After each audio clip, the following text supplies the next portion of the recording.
Donc, bienvenue au segment Réaction de Casque à Casque où on réagit à une nouvelle de la semaine quasiment en direct. C'est la première fois qu'on essaie ça, donc on va se le dire, c'est une nouvelle qui date de hier, mais vous allez quand même avoir nos réactions à vif. Parce que pour nous, la réaction de la nouvelle qu'on va vous parler, c'est pas rien et on voulait vraiment vous partager ça étant donné que ça n'a pas pu faire partie du dernier podcast. Question de build up un peu le momentum. C'est une nouvelle qu'on prépare depuis les dernières, peut-être le dernier mois. Puis écoute, je vais te laisser l'honneur de l'annoncer, Alex. Vas-y Oui, donc. ben c'est ça. Dans le fond, il y a un mois, peut-être même plus, on avait prédit une transaction dans la NFL qui allait avoir lieu. On se disait toutes les pièces étaient en place pour que cette transaction-là fonctionne. Et c'est la transaction de Carson Wentz aux Colts d'Indianapolis. La première chose qu'on avait amenée, c'était que les Colts, et à ce moment-là, en passant, quand on avait parlé de cette transaction-là, on ne savait pas qu'est-ce qui allait arriver avec Philip Rivers. Finalement, ça rajoute une pièce de plus au puzzle qui fonctionne. Philip Rivers a pris sa retraite, donc présentement, les Colts, plus présentement, mais à ce moment-là, avaient plus de corps arrière. Donc, oui, là, Carson Wentz s'en va aux Colts. Puis, qu'est-ce qu'on disait dans ce temps-là? Pourquoi qu'on voyait beaucoup ce lien-là? C'était dans le fond parce que Carson Wentz, dans ses meilleures années, il n'y en a pas beaucoup d'années derrière lui, mais dans ses meilleures années, c'était lorsque Frank Reich, ouais, je l'ai bien dit, était Ah, tu l'as dit correct. coach des Eagles, dans le fond, comme coordinateur offensif. Et c'est là que Carson Wentz a vraiment eu sa plus grande progression. Et l'année que les Eagles ont gagné le Super Bowl, même si c'était Nick Foles, toute la saison, ça avait été une bonne saison sous Carson Wentz. Ensuite, suite à cette saison-là, ben c'est certain que Frank Reich avait été bien vu dans la NFL et ensuite reçu un poste d'entraîneur-chef ailleurs, donc avec les Colts d'Indianapolis. Et après ça, on sait ce qui s'est passé. Carson Wentz a reçu un gros contrat qui n'a jamais été capable de finalement remplir, on pourrait dire, en termes de. D'honorer. Ouais, c'est ça. Honorer sa partie du contrat, on pourrait dire, qui disait qu'il devrait jouer quand même bien, mais il n'a pas réussi à faire ça. Donc, Tu penses que c'est juste ça qui était écrit sur le contrat? joue bien, puis on te Joue paye. quand même bien. Ouais, c'est ça. Puis il a Et pas réussi. puis, c'était vraiment médiocre là, comme jeu. On peut Ouais. en parler. Il avait perdu toute sa précision, mais pas juste un petit peu. Là. Il était plus calme de faire des passes précises. Il était tout le temps. Il y avait tout le temps de la pression sur lui. C'est sûr que c'est pas tout dû à Carson Wentz. L'équipe en Ouais. tant que telle avait tellement de blessures, on peut en parler, des receveurs des Eagles qui sont tout le temps blessés, qu'il n'y a jamais personne pour recevoir des passes de ces carrières-là, ben ça l'aide pas. Puis là, tout le monde va dire ah ouais, mais Jalen Hurts y est arrivé, dirait qu'il a fait une différence, mais ça fait toujours ça avec une nouveau carrière. Ils n'ont pas de tape dessus, ils ont du college tape. Donc, lorsque les coordonnateurs défensifs essaient de mettre une défense contre eux, c'est toujours plus difficile. Puis on a pu le voir après les premiers matchs, déjà là, ça a un peu réduit les performances de Jalen Hurts, même qu'il s'est fait bencher. Il y en a qui disent que c'était une manière de tanker. On va pas rentrer dans les conspirations, mais c'est ça. Carson Wentz, il y avait beaucoup du blâme à prendre, mais je dirais pas tout le blâme. Ouais, puis écoute, Jalen Hurts aussi, c'est pas du tout le même type de carrière. C'est une carrière qui est plus mobile que Wentz, donc qui est capable d'échapper la pochette pas mal plus facilement. Puis ça, je crois que c'est un élément du jeu de Wentz qui a été déficient cette année. En fait, c'est pas du jeu de Wentz, mais du jeu de l'offensive en général. Parce qu'à l'image un peu des receveurs, la ligne offensive était décimée par les blessures, était pas l'ombre d'elle-même. Puis Carson Wentz a été le carrière qui a été le plus touché de la ligue. Puis forcément, quand tu reçois beaucoup de pression, tu lances beaucoup d'interceptions. Il a été le carrière à un certain moment donné qui était. Il y avait plus d'interceptions que comme toutes les équipes de la ligue. Ouais. Donc, c'est sûr que ça a joué contre lui. Là où ça va être intéressant, en fait, l'an prochain, parce que je crois que Carson Wentz a quand même encore de quoi approuver, puis encore du jus. C'est qu'il va jouer derrière la meilleure ligne offensive, potentiellement la top 3 ligne offensive de la ligue à Indianapolis. Donc, il va être pas mal mieux protégé. Puis on sait que c'est un gars, lorsqu'il retrouve confiance, lorsqu'il n'est pas blessé, ça a été un élément important aussi de sa carrière, qui est capable. d'avoir des matchs très clutch, comme on dit dans le Mhm. milieu, mais il a une grande précision puis un très bon bras également. Donc, ça pourrait être intéressant s'il y avait plus de temps derrière, après le début du jeu pour prendre sa décision, puis observer sa cible, en fait, puis prendre son élan. Je suis pas mal certain, en fait, qu'on va avoir des plus belles choses qu'à Philadelphie. Oui, et dans le fond, justement, il arrive dans une équipe qui est beaucoup plus établie, qu'on l'a vu dans les playoffs. Il en manquait pas grand-chose là, contre les Bills. Il était là tout le long du match et c'est une bonne équipe. Et de revoir justement Carson Wentz retrouver son coach avec qui il avait été capable de performer, c'est sûr ça va faire la différence. J'ai aucun doute sur le fait que Carson Wentz va être meilleur. Il peut pas être moins bon que ce qu'il avait Ça peut pas été à être la fin pire. avec les Eagles, mais c'est à voir jusqu'à où il va être capable de les amener. Tu sais, Philip Rivers, il a eu une bonne saison incroyable, mais on savait le plateau qu'on pouvait s'attendre avec Philip Rivers. Carson Wentz, on sait que son plafond est beaucoup plus haut, qu'il peut aller beaucoup plus loin. Par contre, son plancher est très bas aussi. Donc, je pense que ça va dicter comment que la saison des Colts va aller l'an prochain. Ils prennent un bon bet parce que c'est certain qui pourraient se ramasser avec un carrière de franchise, ce qu'ils ont perdu depuis Andrew Luck, puis c'est pas quelque chose que tu trouves partout. Et même les Eagles croyaient, fut un temps pas si éloigné, en Carson Wentz en lui donnant un contrat très lucratif. C'est certain qu'avec la relation qu'il y a eu ensuite avec Doug Peterson et plusieurs autres, on peut dire, Carson Wentz sentait pas que c'était son équipe. Et c'était Nick Foles qui avait gagné le Super Bowl. À chaque fois qu'il rentrait dans le stade, même si c'était l'année qui avait été incroyable, il fallait qu'il rentre et qu'il passe à côté d'une statue de Nick Foles. Donc, c'est difficile de rester dans cette ambiance-là, surtout que Philadelphie, c'est pas une équipe facile avec les fans à pouvoir vraiment jouer. Un peu Ouais. comme on peut dire Montréal au hockey, que c'est difficile à jouer parce qu'il y a beaucoup de critiques, il y a beaucoup de commentaires des médias, mais c'est un peu la même chose à Philadelphie pour le football. Donc, c'est certain qu'avec moins de pression, le retour à son coach, une meilleure équipe qui l'entoure, je suis certain que Carson Wentz va quand même s'améliorer, avoir une meilleure saison que les années passées, mais comme on dit, c'était pas difficile à battre. Euh, Ce que j'aime. Je vais te laisser finir, je m'excuse. Ouais, ben c'est ça. Mais là, je voulais qu'on compare un petit peu justement qui qu'on pense qui a gagné le trade et qu'on Ouais. donne un petit peu plus de détails aussi par rapport au trade parce que là, on a dit que c'est rendu aux Colts, mais on n'a pas plus dit par rapport à c'était quoi le trade. Donc, Effectivement. oui. Effectivement, je m'excuse encore. Effectivement, Alex, il y a des détails importants, je crois, qui doivent être mis en lumière parce que donc les Colts, pour acquérir Carson Wentz, ont payé, oui, un choix de troisième ronde, mais un choix conditionnel de deuxième ronde.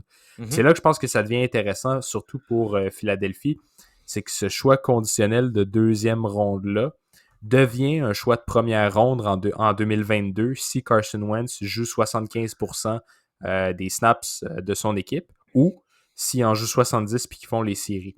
Donc mhm. là, ce qui va être cool à voir, en fait, c'est est-ce que les Colts, disons qu'ils sont pas dans le portrait des séries, est-ce qu'ils bench Carson Wentz pour pas Certain, devoir certainement. payer ce surplus-là?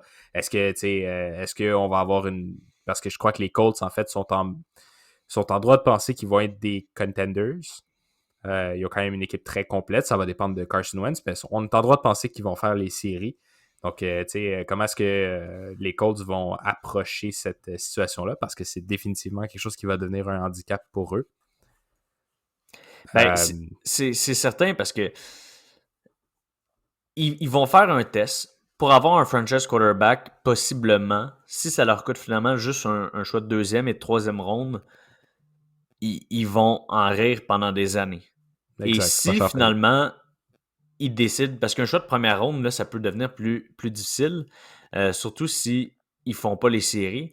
Donc, admettons, ils font pas les séries. Au début, ils faisaient jouer beaucoup. Ben, leur pic vaut beaucoup plus que s'ils faisaient les séries. Donc, je peux pas les voir pas faire les séries, voir qu'ils vont perdre leur premier choix s'ils continuent de le faire jouer. Et s'ils font pas les séries, avec l'équipe qu'ils ont présentement, c'est que certainement ça reposait sous les performances de Carson Wentz. Donc, je peux Exact. pas les voir le faire jouer continuellement si jamais ils font pas les séries. Donc, ça va être vraiment ça. Si le trade s'avère à ce que Carson Wentz est bon, ça va leur avoir coûté un first et un third parce que ils vont leur devoir un first. S'il s'avère à pas être bon, ça va être un second puis un third. Ce qui est dans les deux cas, pas si pire pour le gamble qu'ils font.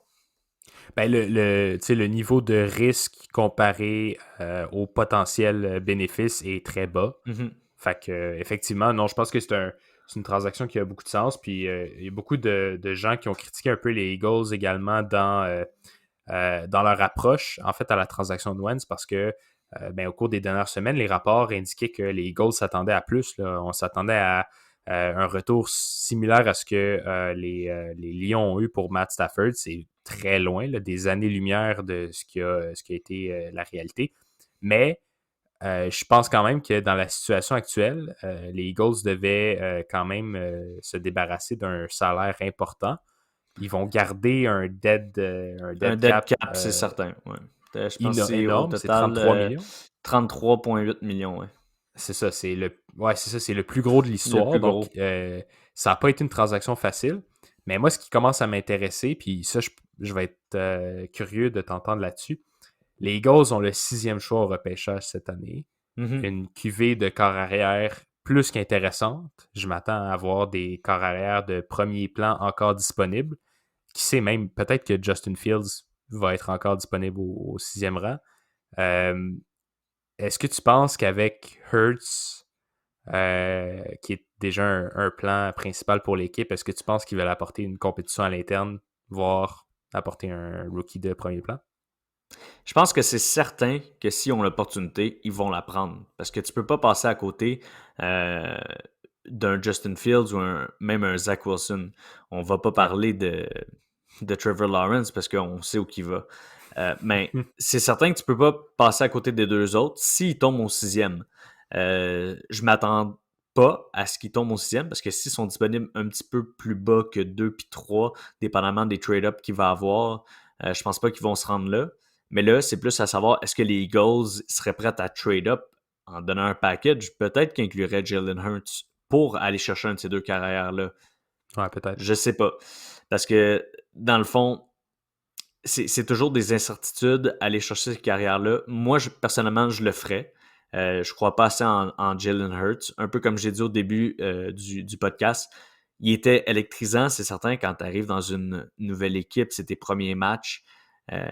Surtout qu'il est mobile, fait qu'il est capable de créer quelque chose. Mais rapidement, les équipes, on a pu voir qu'ils se sont adaptés et qu'ils ont été capables de limiter son jeu. Je pense qu'on l'a vu même au college. Il est capable de faire des bonnes choses, mais il reste limité. Donc, si j'étais les Eagles, je resterais pas au 6e. Parce qu'au 6e, selon moi, c'est impossible qu'ils sont là. Je traderais up. Euh, Est-ce que je packagerais Jalen Hurts? Possiblement, si c'est ça qu'il faut. Puis j'irais chercher un des deux autres carrières.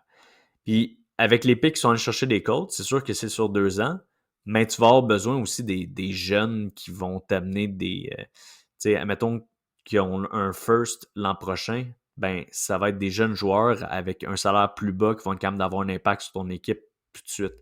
Donc, c'est ça qu'il va leur falloir. Là. Des picks, une équipe beaucoup plus jeune pour être capable de compenser pour le dead cap qu'ils ont en attendant. Si, disons que t'es les Eagles, puis en fait l'équipe de repêchage des Eagles, puis t'es tombé en amour avec un Zach Wilson ou un Mac Jones, tu crois que ce serait Mac Jones, possiblement il une serait là, je bonne... pense, par contre. Ouais, je pense que Sixième, Mac Jones va être Mac encore Jones disponible, serait mais là. justement, est-ce que tu trade down? Tu sais, dans le sens, est-ce que tu Est-ce que trade je down, aller chercher... pour Mac Jones, je pense pas parce que 6e, si les carrières sont parties, c'est qu'il va avoir les wide receivers. Et on n'est pas encore dans un podcast de repêchage, mais pour donner Oh, non, non. un petit preview, les 3 top receveurs, pour moi, c'est une cuvée exceptionnelle. Il y a des Ouais. années que c'est excellent, mais celle-là, c'est hors de l'ordinaire. Là. Quand on parle d'un wide receiver, premièrement, qui a gagné le Heisman, on voit pas ça à tous les jours, vraiment rarement même. Ensuite, on parle de Jamar Chase, que c'est mon receveur préféré, c'est juste qu'il n'a pas joué l'an passé. il avait déjà tout prouvé ce qu'il avait à faire. Et là, avec le départ de son carrière, il voulait pas revenir. Puis on a pu voir que les Sioux ils ont eu de la difficulté pour ça. Puis sinon, après, le troisième, c'est Waddle. Waddle, je sais pas trop comment dire son nom, mais c'est lui que je dirais qui a le plus de potentiel dans les trois. Juste qu'il vient Ah avec ouais? un passé de blessure. Donc, c'est plus difficile. Ouais, il est avec Alabama aussi et il y avait des meilleurs. Il était plus impressionnant. Il jouait mieux que Donovan Smith avant qu'il se blesse. Et c'est après la blessure qu'on a pu voir Donovan Smith prendre plus de place. Mais c'est comme un Tyreek Hill 2.0. Là. Autant rapide, autant flashy, puis qui est capable de changer une équipe comme ça. Donc, c'est vraiment toute une cuvée. Puis les Eagles qui ont toujours de la misère du côté des receveurs de passe, je les verrais pas trade down, skip un de ces trois gars-là pour aller chercher, admettons, un Mac Jones. Tant qu'à avoir Mac Jones, Ouais. Jalen Hurts, tu fais avec. Ouais, puis je veux dire, les Eagles, en tant que tel, je pense que c'est une équipe qui va se rediriger un peu vers une reconstruction. Jalen Reagor est encore jeune, choix de première ronde l'an passé. Il a prouvé des belles choses. Moi, c'est sa rapidité qui m'a le plus impressionné. Mais je pense pas que c'est un wide receiver 1 pour une équipe qui peut s'attendre à aller en série.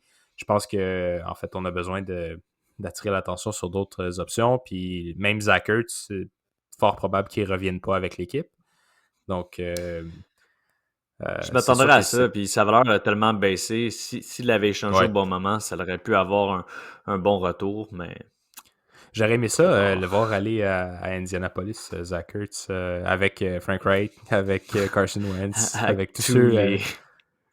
Non, mais C'est comme. tous les Titans qui ont Indianapolis déjà. Ouais, mais je pense que Wally Cox, il tombe free agent, puis Burton aussi. Mais ça, il faudrait qu'on vérifie parce que peut-être c'est faux, là, mais il me semble que j'ai de Jack mémoire que les Doyle. deux. Jack Dove, il est C'est poche. une grosse équipe de Titans. Frank Wright, il aime ses tight ends.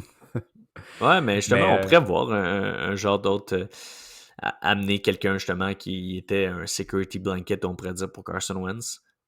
C'est ben des ouais. choses que ça m'étonnerait pas qu'on voit. Mais je trouve ça cool aussi pour Carson Wentz dans le sens que oui, on lui redonne une deuxième chance d'être un carrière 1 dans la ligue. Il tombe dans une division qui est pas mal plus stimulante que la division dans laquelle il était.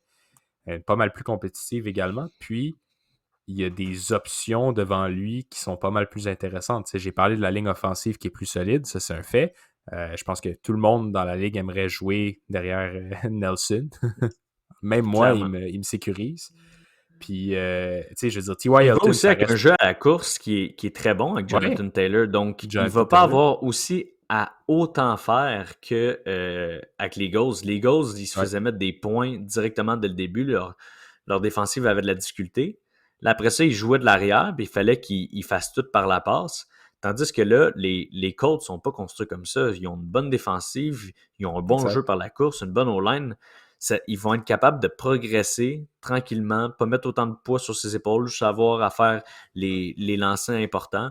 Puis je pense que c'est ça qu'il a besoin. Ouais. Moins de pression, son coach qui y est habitué avec. C'est le meilleur fit, puis c'est pour ça qu'on l'avait prédit il y a quelques mois déjà que c'est là qu'il irait.